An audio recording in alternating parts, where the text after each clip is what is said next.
So, you bought yourself one of those fancy inverter generators, did you? And when you buy one of these babies, it's going to be shipped to you dry.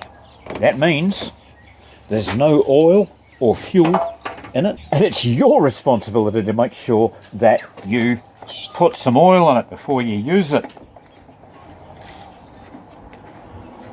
There's a tag here that explains that you're going to need 600 mils of 10W30.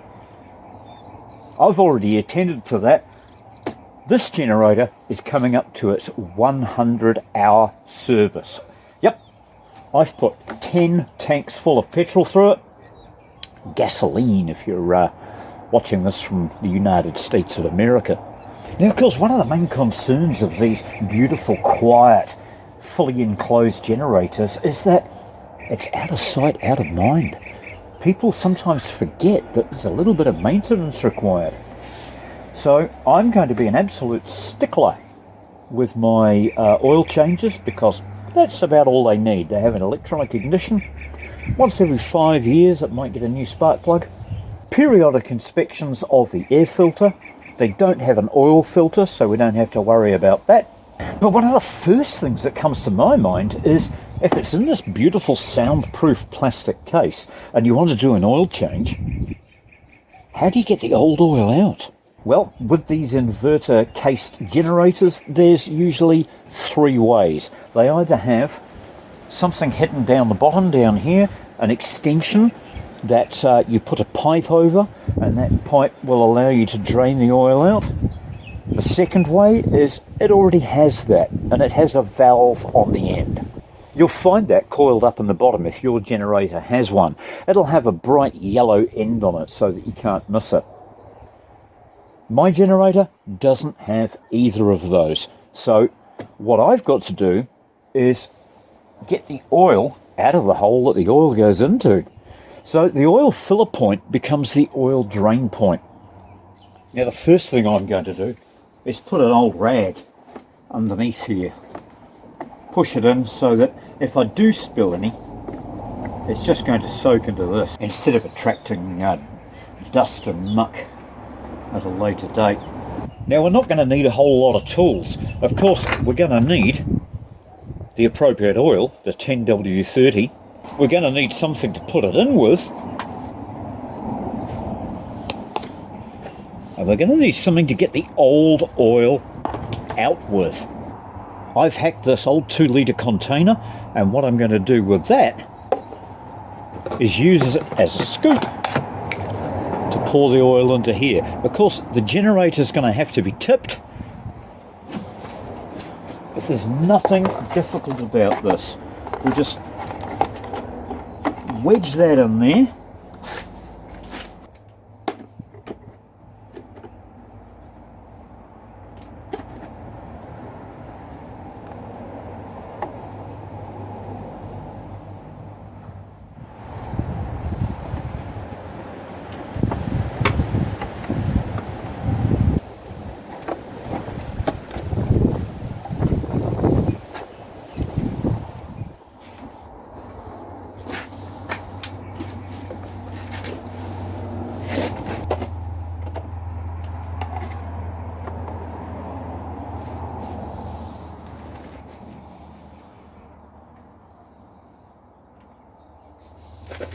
Get the generator onto its point of balance, because you are going to be sitting here for a couple of minutes while this drains out. You'll know whether you've done a decent job or not, because of course you'll be expecting around 600 ml, 1 pint of oil to come out. I like to put the oil out into a clean container. That way I can examine the oil to see if there's any signs of metal filings or anything in there.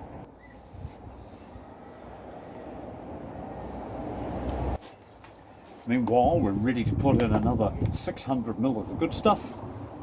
I've got a nice clean funnel and a short piece of garden hose. So we want to put most of this in. I won't use this. I'll just go direct using the measurements off the side here.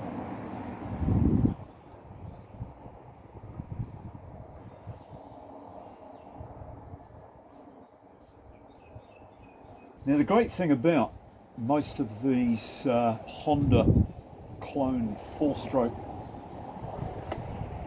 industrial engines is that the amount of oil that you can fit in them without it tipping out the fill point here is actually the level, it's the required amount.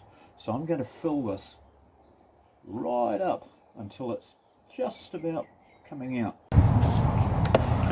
So I'll get you nice and close. Hopefully you can see here that as I tip this, the oil wants to come out to meet me.